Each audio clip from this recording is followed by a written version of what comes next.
Bukit Bunuh is an old site, but exactly how old it is a little controversial. It is a site that was hit by a meteorite, that we know, but it was at a time when man was already in existence because we see his stone tools present before the meteorite hit the area. Lenggong was special. It held the secrets to our past.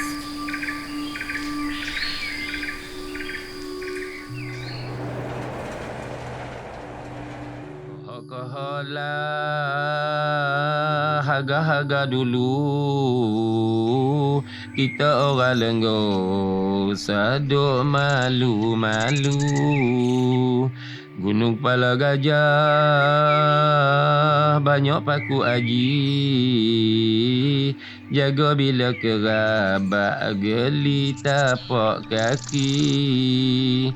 Ingatkan tuan, sini banyak gua. Ada gua Kajang, ada gua Asa, gua Puteri, dekat gua Ngaum, gua Perak Men, terkenal seluruh dunia.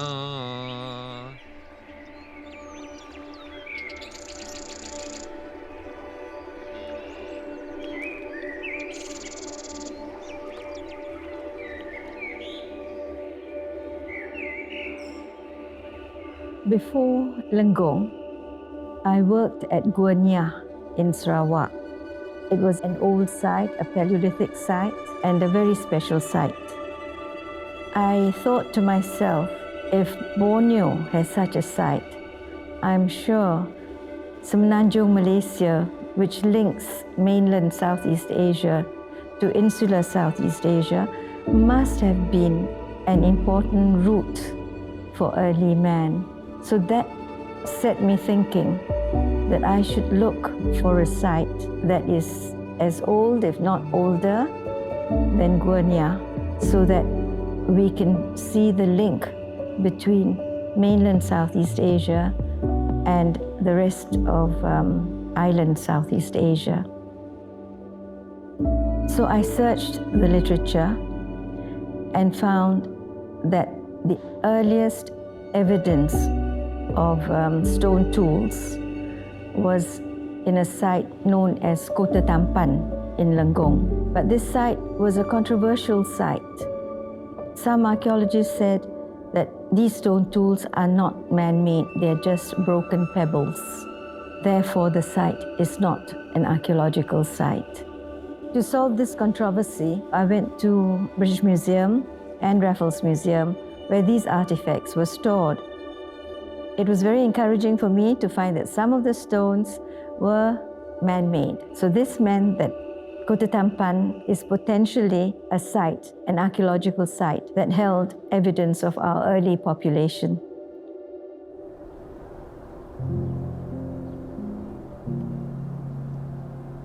On the map, Kota Tampan is big. It's a huge area, and all I wanted was a dot. So that was not easy at all.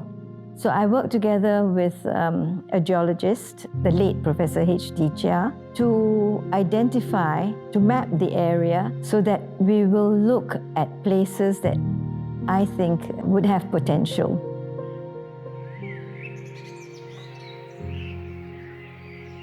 That was what I did. I didn't walk on ancient lake shores. I looked at areas that I thought would hold the clues to a site.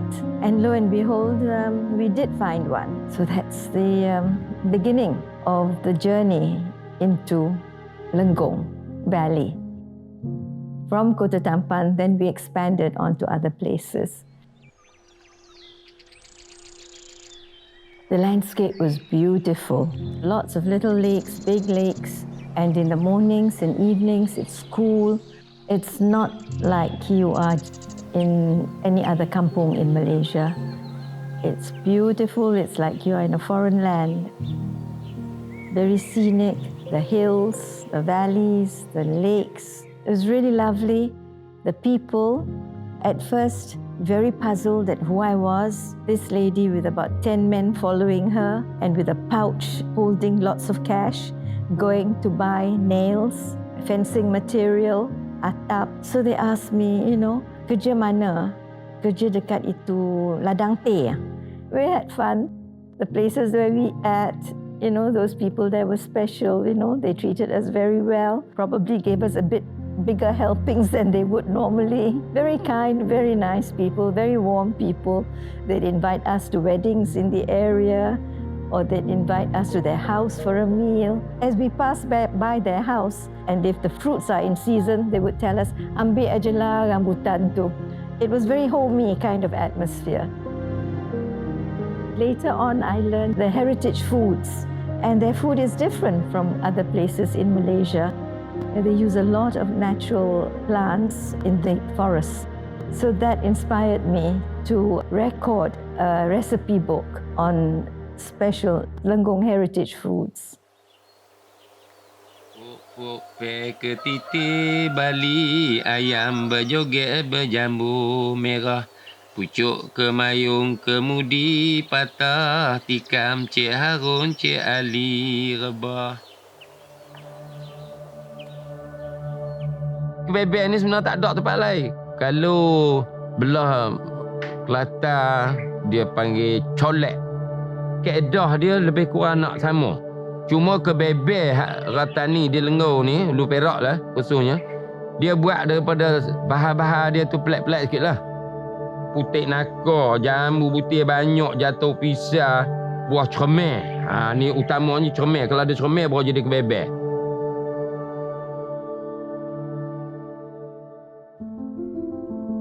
The people of Lenggong are actually the descendants of the generations and hundreds and thousands of years of people taking that route from mainland Southeast Asia outwards. But sometimes people stay there longer, sometimes they don't, they move on. We find that the current people in Lenggong are different from people in other parts of Malaysia. They are a combination of culture, meaning language and way of life, is influenced by Thai. They are like a niche group leading a life and speaking a language that seems to be found in that northern part of Semenanjung, Malaysia. Budaya makanan, budaya pakai, budaya seni bena. Ni salah satu daripada budaya orang petani lah. Dia suka pakai ikat kai supik tangan. Dia panggil bukan kai tekolok, bukan semuta. Dia panggil supik tangan. Ini budaya-budaya daripada orang petani yang dia bawa mari satu kelompok duduk di Lenggong. Kain yang ikat di kepala ni sebenarnya dia panggil supik tangan ni kerana kain ni dia guna untuk sesuatu. Supik ni satu bekas lah, tapi dia gunakan kain sebagai supik tangan. Sebagai nak memudahkan tu dia panggil supik tu dibuh di kepala ni pasal takut orang beri benda-benda. Orang beri apa barang apa nak buh lah apa. Itulah barang dia, dia buat kelik lah ke rumah dia dengan panggilannya supik tangan.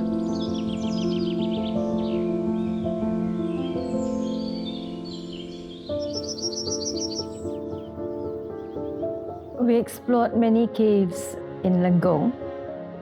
Important cave that provided information that was relevant for global archaeology is of course Gua Gunung Runtuh. Although it is one of the toughest caves to explore because the floor of the cave was full of stalactites, fallen boulders on the floor, and these boulders were very, very big and heavy. Under normal circumstances, I would have said, forget it, it's just too heavy. I need about 10 or 20 men to carry and remove these boulders in order to look at the floor, the original floor of the cave. But I'm glad I did it. I was so fortunate that the first trench I opened was the trench that contained a skeleton. That was quite an experience because he was not the usual skeleton laid out on the floor. he was a skeleton that was buried in a fetal position. So slowly we discovered more and more things that were buried with him, but we still didn't know his significance until we had all the materials analyzed. So it was a slow process of discovery, a slow process of excitement. That was really a very significant period when we realized this is no ordinary man. Saya tengok Lenggong ni, in term of tourism, pertanian, memang cukup cantik lah.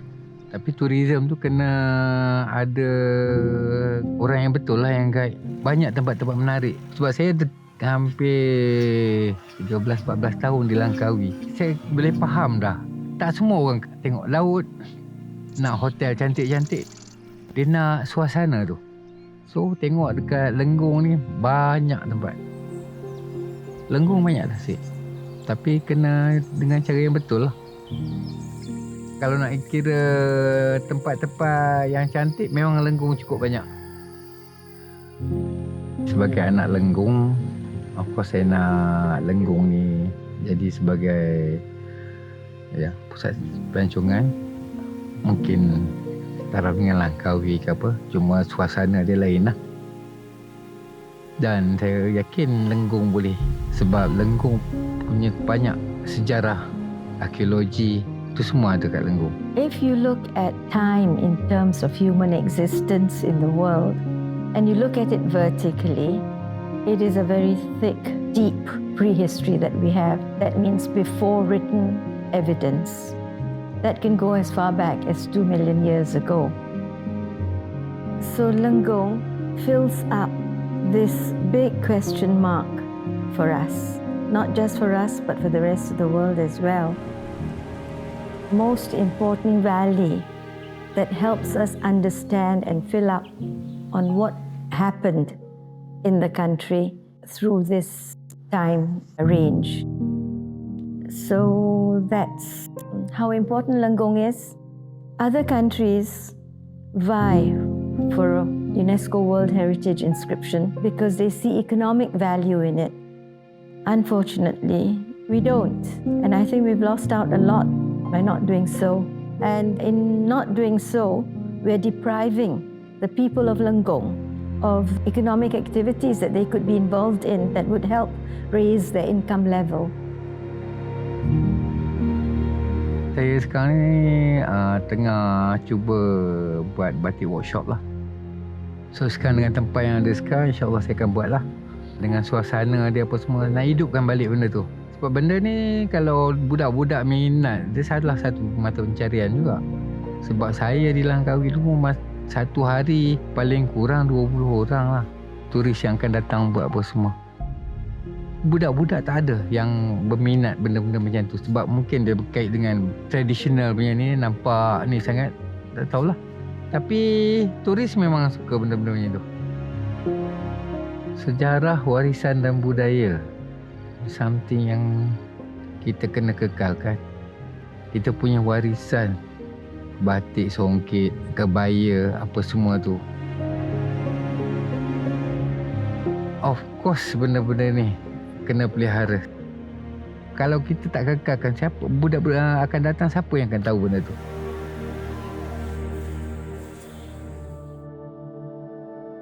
I think there's so much held by Lenggong about our past. And it's important that we complete what we have done before we venture any further. It's important that what we already have, we protect it. As a UNESCO World Heritage Site, we have to protect Lenggong. I don't think we're doing enough to disseminate the information for our public to be aware of Lenggong. I think we should handle the issues relating to cultural awareness of what we have in Lenggong before we go any further to explore more areas. It's such a precious site. It's not just precious for us, It's precious for world history. We are the caretakers, and I think we have to do that duty well. Berasalah telinga orang di Lenggong, kaya budi bahasa, mudah tegur sapa walaupun tak biasa.